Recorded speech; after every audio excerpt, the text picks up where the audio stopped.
My parents ruined my scholarship interview to protect my brother's ego, then called me ungrateful when I moved out.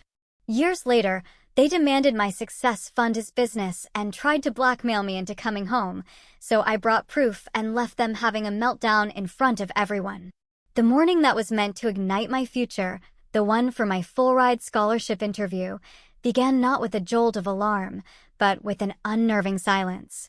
My hand, trembling with a premonition of disaster, snatched my phone from the nightstand. The illuminated screen screamed 9:47 a.m. Dread coiled in my gut. The interview was at 10 o'clock, a grueling 40 minutes away.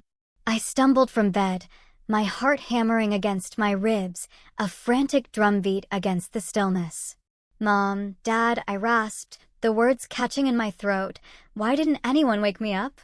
My mother materialized in the doorway, her face eerily calm. Too calm. "Oh, honey," she offered, her voice devoid of urgency. "I thought you said it was at noon." My blood ran cold. 100 times I had told them it was at 10:00. My hands fumbled with buttons, already pulling on clothes, a desperate blur of motion. "Where are my car keys?" I pleaded, my eyes darting around the room. "I haven't seen them," she replied, turning away to head downstairs. A frantic search ensued. Every surface, every pocket, nothing. The clock on my nightstand, a cruel oracle, mocked me. 9:53. I tore downstairs, finding my father engrossed in the newspaper at the kitchen table. My brother, Derek, across from him, scrolled idly on his phone. "Dad, I need your car. Please, my keys are missing and I'm going to miss the interview." He didn't even glance up from the sports section. "Can't do it, sweetie. Your mother needs the car for grocery shopping." My voice hitched, a desperate plea. "Mom can take your car. This is the Whitman Scholarship, a full ride to Kolia. For years, everything paid for. Please." Derek finally looked up, a smirk playing on his lips. "Guess you should have been more responsible with your keys, huh?" Something cold, sharp, slithered down my spine. The way he said it, the slight curl of satisfaction. I looked at my mother, suddenly fascinated with wiping down already pristine counters. My father, with deliberate slowness, turned a page of his newspaper. The realization struck me like a physical blow. "You hid my keys." The words came out flat, hollow, because I dared not let myself feel the inferno building inside. "All of you knew about this interview. My outfit was laid out for a week. I practiced my answers with Miss Chin. This was the most important day of my life, and you sabotaged it." "Don't be dramatic, Jessica," my mother snapped, her voice now sharp. "We didn't sabotage anything. You're always so disorganized." "Disorganized?" I color-coded my binders, meticulously planned every academic step, and had never been late to anything in my entire academic career. My father finally lowered his newspaper. "You know, not everyone needs to go to some fancy Ivy League school. Your brother is doing just fine at community college." There it was. The real reason crystallized before me, a cruel frost spreading across glass. Derek, 2 years my senior, had scraped through high school with a 2.1 GPA and vague plans to do business or something. I, on the other hand, had maintained a 4.0, captained the debate team, volunteered at the Children's Hospital, and taught myself conversational Mandarin, all for my dream of international relations.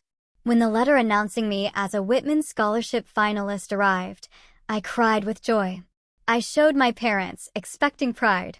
My mother offered a tight smile. "That's nice, dear." Derek had thrown down his controller. Great. "So, now we're going to hear about this for months." My father had patted my shoulder. "Just remember, college isn't everything. Your brother's finding his path too." But I hadn't understood, not truly, until this moment. They had deliberately destroyed my chance because my success made Derek look bad by comparison. "I need those keys right now." My voice was unnervingly steady, despite the rage burning through my veins. "I told you I don't have them," my mother insisted. I turned to Derek. He held my gaze for a beat, then reached into his pocket and tossed my keys onto the table. They landed with a jangle that sounded like a door slamming shut on my future. "Found them," he grinned. "They were right there the whole time." Weird. It was 10:02. I snatched the keys and ran. I reached Kolia by 10:47, my hair a wild mess, my carefully chosen outfit a wrinkled casualty of panic. The receptionist, her eyes filled with genuine sympathy, explained that Professor Morrison had waited until 10:30 but had another commitment. She handed me a card with an email address, suggested I write to explain, but we both knew what that meant. 5 students for 1 scholarship. For had shown up on time. I sat in my car in the parking garage, the silence of defeat pressing in. I called Miss Chin, my guidance counselor, the one who had encouraged me to apply, written a recommendation, believed in my ambition for more than my small Connecticut town offered. They did this on purpose, I choked out, my voice finally breaking. My own family sabotaged me. Oh, Jessica. Her voice was soft, then firm. Can you stay there at home? I'm 18 in 3 months. Start making plans quietly. You're resourceful, and you're brilliant. This isn't over. But it felt utterly, irrevocably over. I drove home in a daze. Derek was playing video games. My parents were making lunch. How'd it go? My mother asked, her tone already knowing. I missed it. Thanks to all of you. Don't start this again, my father said, his voice flat. We didn't do anything. You're being paranoid. Derek literally pulled my keys out of his pocket. He found them. You should be thanking him. The gaslighting was almost impressive in its audacity. I went to my room. I didn't cry. Instead, I started searching. Every scholarship, every grant, every opportunity. If they thought they'd stopped me, they were wrong. They'd just taught me exactly who they were. The next 3 months were a blur of relentless effort. I applied to 17 different scholarships. I picked up extra shifts at the bookstore. I contacted Kolia's admissions office, explaining what had happened, framing it as a family emergency rather than outright sabotage. I couldn't prove it, and I didn't want to sound unhinged. They were sympathetic but clear. Without significant financial aid, Kolia cost $70,000 a year. Acceptance without money was meaningless. I accumulated smaller scholarships, $500 here, $1,000 there. I won an essay contest for $3,000. My AP scores earned me some credits. I worked out a brutal equation, maximum course loads, testing out of prerequisites, 20 hours a week at work. Maybe, just maybe, I could swing it at a state school. My parents noticed my increased hours. You're never home anymore, my mother complained. I'm saving for college.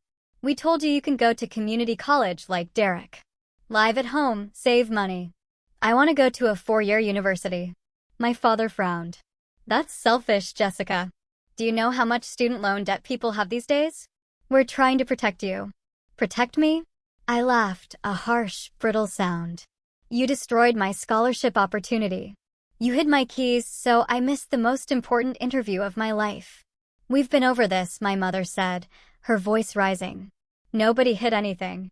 You're holding on to this narrative because you can't accept responsibility for your own mistakes. I didn't make a mistake. You did.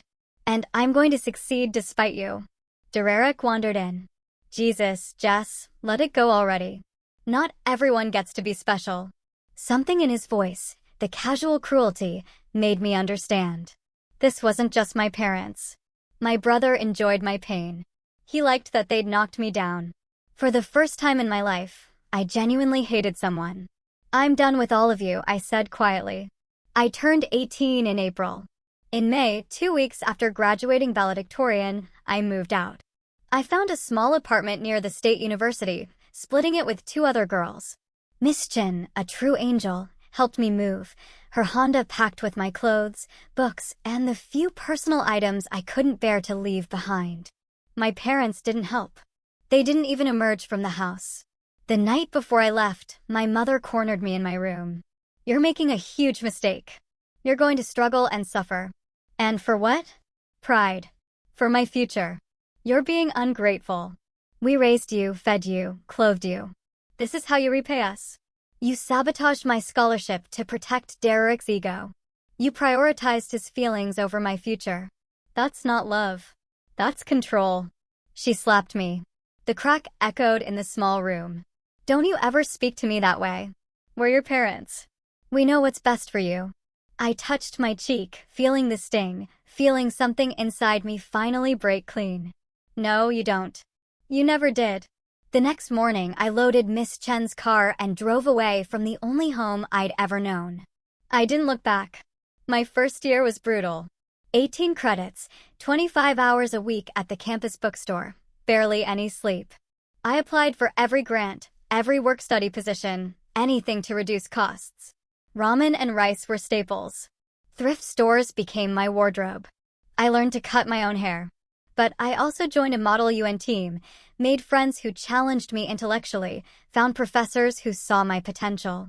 I interned with a nonprofit focused on refugee resettlement, which led to a paid summer position.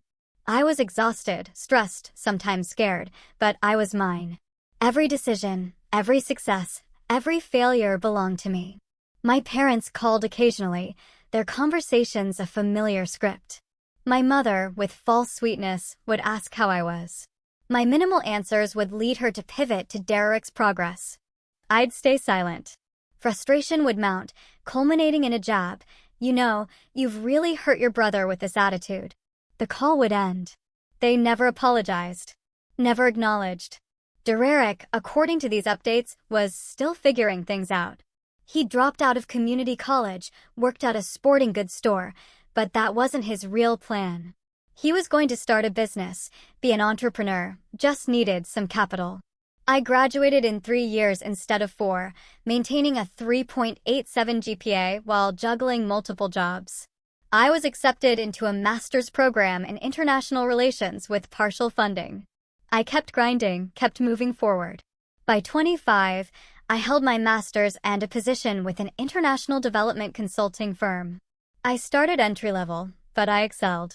I worked on projects in Southeast Asia, analyzing economic development programs, writing policy recommendations. I traveled. I saved money. I built a life I was profoundly proud of. I hadn't spoken to my parents in over 2 years. The last call ended with my mother screaming about my selfishness, my abandonment. I hung up and blocked their numbers. Then, on a Tuesday morning in November, an email arrived from my Aunt Carol, my mother's sister. The subject line, family emergency. My stomach dropped. I opened it, bracing for news of death or serious illness. Instead, Jessica, your parents need your help urgently. Derek's business is failing, and they've put their savings into it. They're facing foreclosure on the house. I know you've had your differences, but family is family. Please call your mother. I stared at the screen. Then I did something I hadn't done in years. I looked up my brother on social media. Derek's Instagram was a masterclass in delusion. Photos of him in rented luxury cars, at expensive restaurants, posing with products clearly from some multi-level marketing scheme. His bio, CEO and founder building an empire, luxury lifestyle entrepreneur, DM me for business opportunities. I clicked to his business page. Taylor Solutions, some vague consulting company. Posts overflowed with motivational quotes overlaid on stock photos of skylines and sports cars. Success isn't given, it's taken. While you sleep, I grind. Mindset is everything. Frequent pleas for investors, joint venture partners, and team members to get in on the ground floor of a revolutionary opportunity. I showed it to my roommate, Maya, who worked in finance. She took one look. That's not a business. That's a fantasy. Whatever money went into this is gone. I didn't respond to Aunt Carol. I didn't call my mother. I went to work. I lived my life, trying to pretend I hadn't seen it. 3 days later, my doorbell rang at 8 a.m. on a Saturday. I opened it to find my parents on my doorstep. I hadn't seen them in person in over 4 years. My father had more gray hair. My mother looked tired, older. But the expressions on their faces were unchanged, entitled, aggrieved, certain of their righteousness. "We need to talk," my mother declared, pushing past me into my apartment. "You can't just show up here. How did you even get my address?" "We're your parents," my father stated, as if that explained everything. "Carol gave it to us." Of course she did. I made a mental note to have words with my aunt. They stood in my living room, taking in the space. Small but nice, adorned with art from local markets in Vietnam and Thailand, photographs from my work trips. "You've done well for yourself," my mother observed, and it wasn't a compliment. "What do you want?" "Derek's in trouble," my father said bluntly. "His business needs an infusion of capital, or it's going under. We've already put in everything we have. The house is mortgaged to the limit. We need you to help him." The audacity of it stole my breath. "You want money?" "He's your brother," my mother reasoned. "Family helps family." "How much?" "50,000 would get him back on track," my father answered. "Give him room to breathe, to really build the business properly." I laughed. "I couldn't help it. You sabotaged my scholarship, kicked me out for being ungrateful, and now you want me to give Derek $50,000 for his fake business?" "It's not fake," my mother snapped. "He's building something real. He just needs support, which is something you've never understood. You've always been so focused on yourself, on your own success, that you can't see when your family needs you. My own success that you tried to destroy."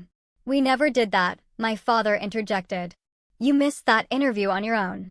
We've told you 1,000 times. Derek took my keys out of his own pocket right in front of me. He found them. Why are you so determined to make us the villains in your story?" This was pointless. They would never admit it. They had rewritten history so thoroughly in their own minds that they genuinely believed their version. "You need to leave," I said. "We're not going anywhere until you agree to help your brother," my mother asserted, settling onto my couch. "We drove 4 hours to get here. I didn't invite you." "Jessica, please." My father's tone shifted, trying for reasonable. "Look at everything you have. Look at this apartment, your job, all these nice things. You can afford to help. Derek is struggling. He's not like you. He doesn't have your advantages." "My advantages?" I scoffed. "I worked 3 jobs to put myself through college. I lived on ramen for years. I built this from nothing with zero help from either of you. We raised you," my mother countered. "We gave you everything until you decided to throw it back in our faces." The rewriting of history was so complete, so shameless, that I felt dizzy. In their version, they were the victims. I was the ungrateful daughter who'd abandoned them. $50,000, I said slowly. "That's what you want." "It would mean the world to Derek," my father said. "Give him the chance you had." "The chance I had, the chance you destroyed." "There you go again," my mother sighed. "Always the victim. You got into a good school. You have a good job. You're fine, but Derek needs help now, and you're too selfish to give it." I took a deep breath. "Get out of my apartment. If you're not gone in 60 seconds, I'm calling the police." My father stood up, his face reddening. "You're really going to do this? You're going to turn your back on your own brother? I'm going to tell you one more time. Get out." They left. But my mother paused in the doorway. "You'll regret this, Jessica. When Derek loses everything because you wouldn't help, that's on you. And when you're alone someday, needing family, remember this moment." I closed the door and locked it. My hands were shaking. I thought that was the end of it. I was wrong. 2 weeks later, an email from an unknown account landed in my inbox. Subject: information you should see.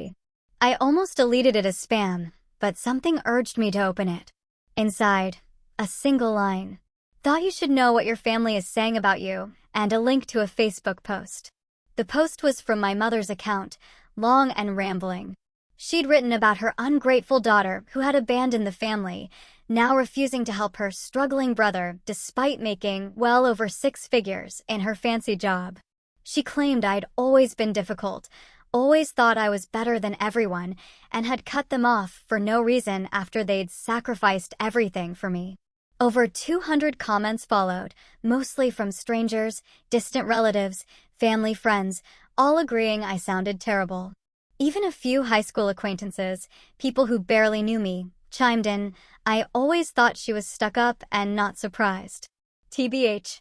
My Aunt Carol had commented, "Family is supposed to support each other." Very disappointed in Jessica. There was more.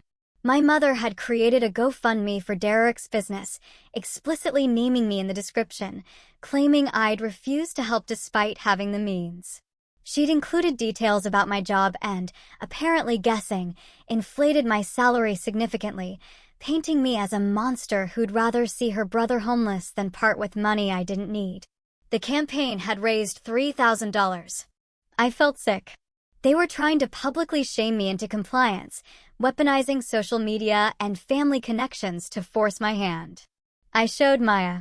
"You need to respond to this," she said immediately. "I don't want to air family drama online. They already did that for you. If you stay silent, their version becomes the truth." She was right, but I hesitated. Getting into a public fight with my parents felt like descending to their level. Then a text arrived from an unknown number. It was Derek. "Mom and Dad told me what you said. Real classy, sis. I'm trying to build something here, and you're sitting on your pile of money acting like you're better than everyone. Guess that fancy degree didn't teach you about loyalty. When this business takes off, don't come crawling back." Another text followed. "Also, I'm telling everyone what you're really like. Hope your job doesn't care about family values." The implicit threat was clear. He would try to damage my professional reputation. I called Maya back. "What if I don't just respond?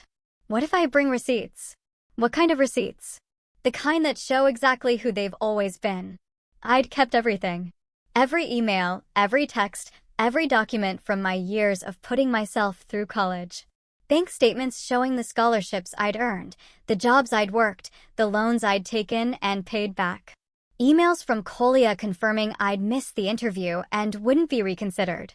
Photos of the acceptance letter and the impossible financial aid package. Most importantly, I had a recording. The summer after I moved out, before I blocked their numbers, my mother had left a voicemail during one of her rants. She'd been angry I wouldn't come home for Derek's birthday. And in her anger, she'd said something I never forgot. "You've always been jealous that Derek is more likable than you. That's why you're so obsessed with school and work, because it's the only place you can feel superior. We were trying to help you understand that there's more to life than achievement when you missed that interview. You needed to learn humility."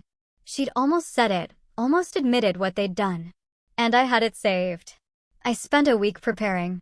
I wrote a detailed timeline of events, from the scholarship interview through every step of my journey.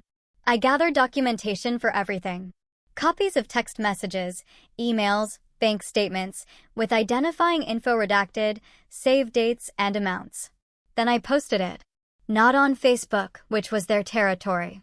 On my LinkedIn, where I had connections with colleagues, former professors, and professional contacts who knew my work. The post began, "I normally don't discuss personal matters publicly, but I've become aware that family members are spreading false information about me, including details about my income and false claims that I've abandoned them. I'd like to set the record straight with documented facts."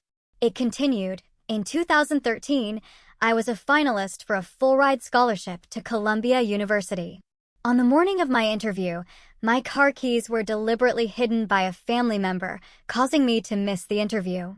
This was later confirmed in a voicemail I received where a parent acknowledged this was meant to teach me humility.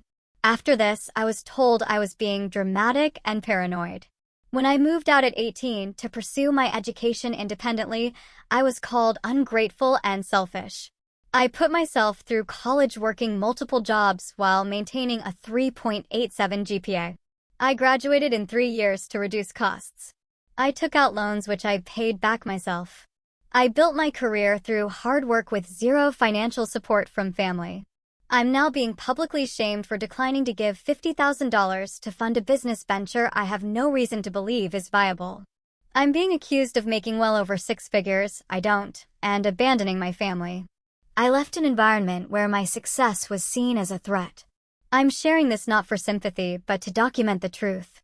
If you've seen posts painting me as a villain, please know there's another side to the story, and I have receipts for all of it. I attached key documents: the Kolia acceptance letter, the email about missing the interview, screenshots of scholarship applications and awards, bank statements showing work income and loan payments, photos from my various jobs, and, critically, an audio file of the voicemail. I tagged my mother, father, and Derek in the post. Then I waited. The response was immediate. Within an hour, over 100 reactions and comments. Former professors vouched for my character. Colleagues expressed shock and support. People who'd seen my parents' Facebook posts started commenting there, questioning the narrative they'd been fed. Someone found Derek's Instagram and posted screenshots, highlighting the gap between his luxury lifestyle CEO persona and his request for bailout money. My Aunt Carol called, furious. How could you air family business like this? You've embarrassed your parents. They aired it first, I said calmly. They created a GoFundMe using my name and salary information. They made this public. But this is Jessica. You've made them look terrible. I made them look like what they are. Everything I posted is documented and true. She hung up.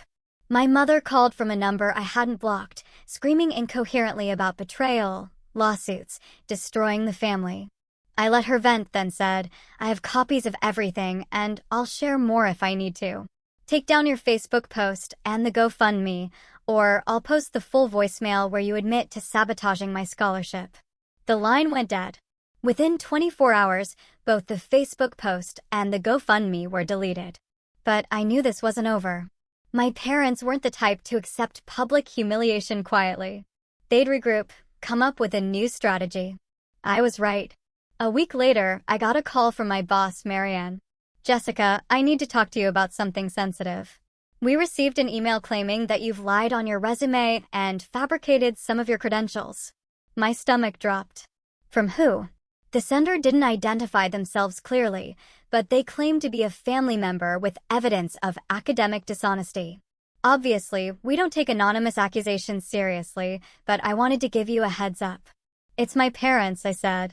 Or my brother. They're trying to damage my career because I won't give them money.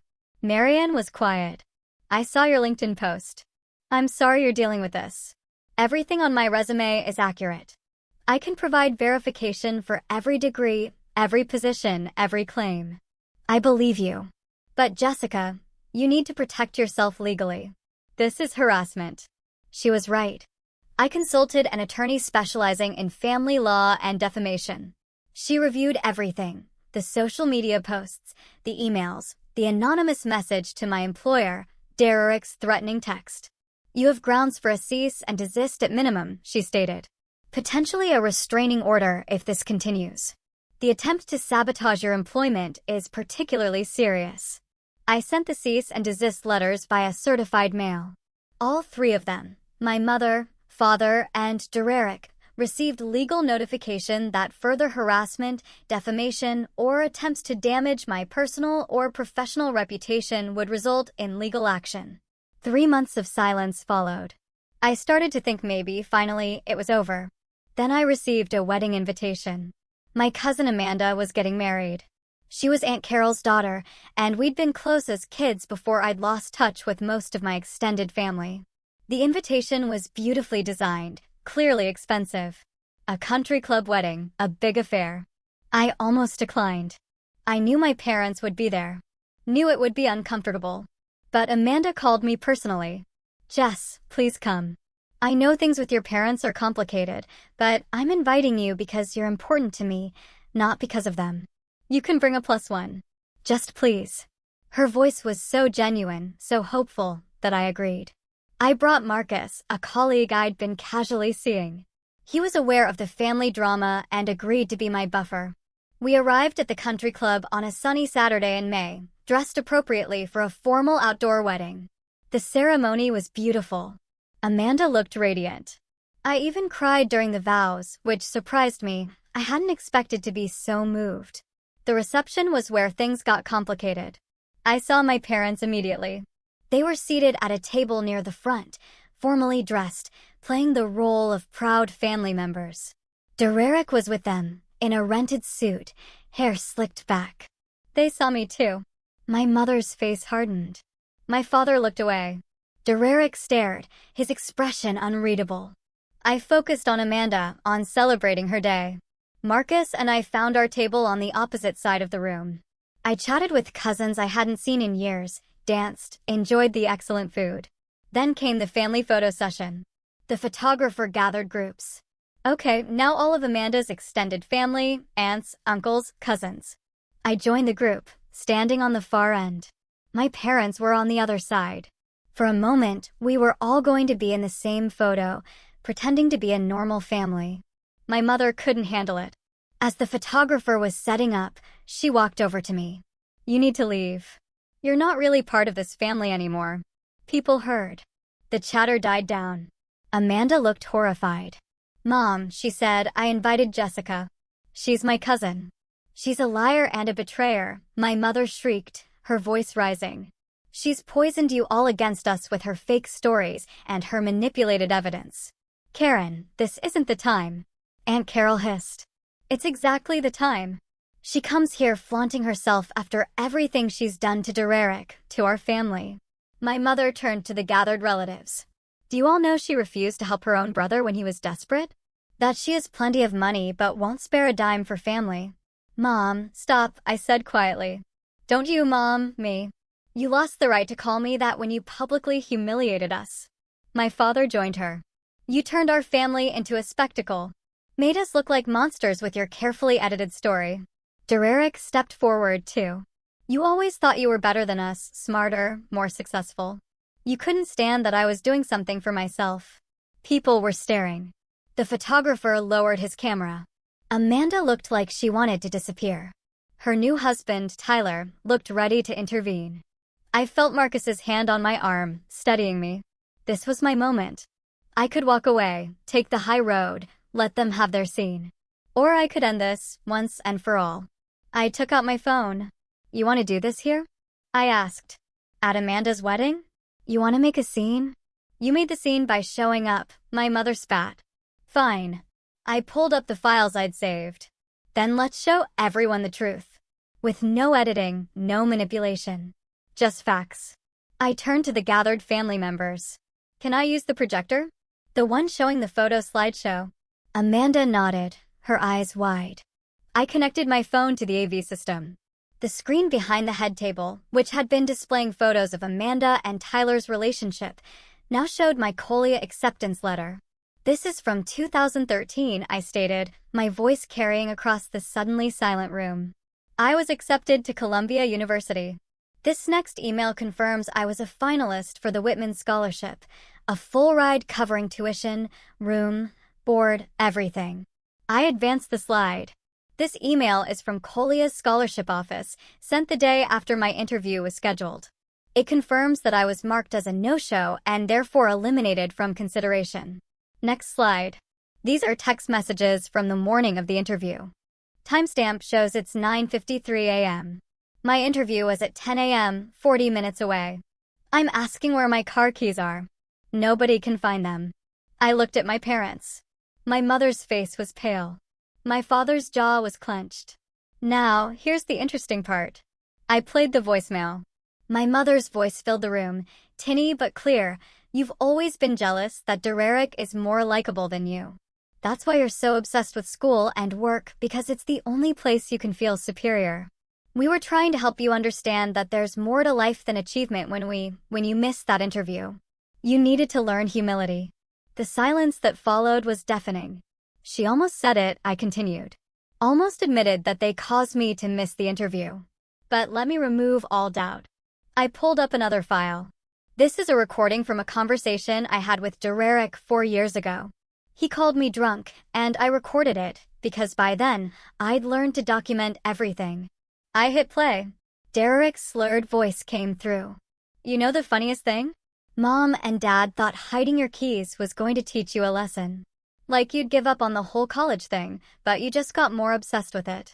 Proved you're crazy, I guess. He laughed on the recording, a mean, drunk laugh. They did it for me, you know. Dad said you were making me look bad, so they fixed it. And you still won't let it go. I stopped the recording. Every eye in the room was on my parents. They sabotaged my scholarship, I said simply. They admitted it multiple times. When I moved out to put myself through college anyway, they called me ungrateful. When I built a successful career despite them, they created a smear campaign on social media claiming I'd abandoned them. They started a GoFundMe using my name and falsified salary information. And when that didn't work, they tried to get me fired by sending anonymous messages to my employer claiming I'd fabricated my credentials. I pulled up the cease and desist letters. These are legal documents I had to send 3 months ago to make them stop harassing me. I looked around the room at my extended family. Some looked shocked. Others guilty. They had believed my parents' version of events. Aunt Carol had tears running down her face. I didn't want to do this here, I said. I came to celebrate Amanda.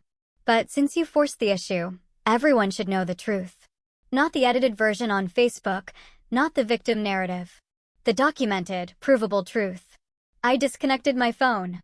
The slideshow of Amanda and Tyler's photos resumed, jarringly cheerful. My mother was crying now, angry tears. You've ruined everything, she shrieked. You've destroyed this family. No, I said.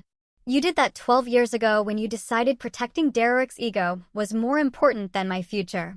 I just made sure everyone knew what kind of people you actually are. My father stepped toward me, his fists clenched. Marcus moved between us immediately, and Tyler was there, too. I think you need to leave, Tyler said to my parents. This is my wedding, and you're the ones causing a scene. We were invited. My father insisted. And now you're being uninvited. Go. For a moment, I thought my father might try to fight his way through, but Aunt Carol touched his arm. Tom, Karen, let's go. Please. Derek hadn't moved. He stared at me with something between hatred and what might have been respect. You really did it, he said quietly. You actually won. This wasn't about winning, I said. It was about the truth. Sure it was. He followed our parents out. The room stayed silent for a long moment. Then Amanda crossed to me and hugged me fiercely. I'm so sorry, she whispered. I had no idea it was that bad. It's not your fault. I believe them, Aunt Carol said, approaching us. Her makeup was smudged. When your mother told us about the scholarship, about how you just missed it and were blaming everyone else, I believed her. I thought you were holding a grudge over nothing. I called you ungrateful. I didn't know. I should have asked. I should have talked to you directly. Instead, I just accepted their version of events. She touched my face gently. I'm so sorry, honey. Other relatives approached throughout the reception. Some apologized. Others asked questions, wanting to understand what had really happened. A few, I noticed, slipped away early. Maybe they'd been too vocal in supporting my parents and couldn't face me now. I answered questions honestly. I showed additional documentation to those who asked. I let the truth speak for itself. By the end of the night, the family WhatsApp groups, Carol showed me later, were on fire. People were angry at my parents, at themselves for believing the lies, at the situation in general. The GoFundMe was being discussed, people demanding refunds. Derek's Instagram was being screenshotted and shared as evidence of his delusions. My parents' version of events had completely collapsed. Marcus drove me home. I was exhausted, emotionally drained, but also lighter somehow. That was the most intense wedding I've ever been to, he remarked.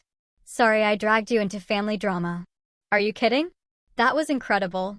You had everything documented, every receipt, every piece of proof. You were like a lawyer making a closing argument. I just wanted it to be over. Is it over? I thought about that. Yeah, I decided. I think it finally is. I was right. After the wedding, my parents made one last attempt to control the narrative, posting on Facebook about being ambushed at a family event. But this time, family members pushed back in the comments. Aunt Carol even posted the recording of Derek's drunken confession. Other relatives shared their own experiences of my parents' manipulation over the years. Apparently, I wasn't their only victim. Within days, their posts were deleted. Their social media went quiet. Derek's Instagram disappeared entirely. I received several messages from relatives, some apologizing, others just checking in. Amanda and I reconnected properly, talking for hours about everything. She told me she'd heard my parents' side for years and always felt something was off, but hadn't known how to question it. They're very convincing, she said. They genuinely believe their own version of events. I know, I replied. That's what makes them so dangerous. What will you do now? Live my life. That's all I've ever wanted to do. 6 months later, a letter arrived. From my mother, handwritten, 8 pages long. I almost threw it away, but curiosity won. It was a masterpiece of non-apology. She acknowledged mistakes were made, and that perhaps we handled things poorly. She claimed they'd been trying to protect Derek and didn't realize how it would affect me. She insisted they'd always loved me and never meant to hurt me. But she never said the words, "I'm sorry." She never took responsibility. At the end, she asked if we could move forward as a family and put the past behind us. There was no acknowledgement of the specific things they'd done: sabotaging my scholarship, gaslighting me, public smearing, trying to get me fired, just vague references to misunderstandings and different perspectives. I wrote back one sentence: "I accept your acknowledgement of wrongdoing, but I'm not interested in rebuilding a relationship. I wish you well." I never heard from them again. I'm 30 now. I've been promoted twice at my firm. I travel internationally for work several times a year. I have friends, colleagues, a partner I'm serious about. I'm building the life I always wanted. Sometimes I think about that morning 12 years ago, standing in my childhood home, watching my brother pull my keys from his pocket with that smug smile. I think about how devastated I felt, how lost and betrayed. If I could go back and tell 18-year-old me anything, it would be this: asterisk, they did you a favor. They showed you exactly who they were, and you believed them. You built something better than anything they could have given you, because you built it yourself. Asterisk, I don't hate them anymore. I don't feel much of anything toward them, which is perhaps more final than hatred. They thought they were protecting Dererick by keeping me small. Instead, they freed me from ever needing them again. That's not the revenge I planned. It's better. Because the best revenge isn't destruction. It's building a life so fulfilling, so authentically yours, that the people who tried to limit you become irrelevant. They're still out there somewhere, living their lives, probably still telling themselves a version of events where they were right. Dererick is probably still dreaming of being a CEO, still posting motivational quotes, still blaming everyone else for his failures. And I'm here, living proof that their sabotage didn't work, that their gaslighting didn't break me, that their attempts to control and diminish me only made me stronger. I keep the Colia acceptance letter framed in my office, not as a reminder of what I lost, but as a reminder of what I built from the ashes of that loss. Sometimes, the best revenge is simply undeniably succeeding.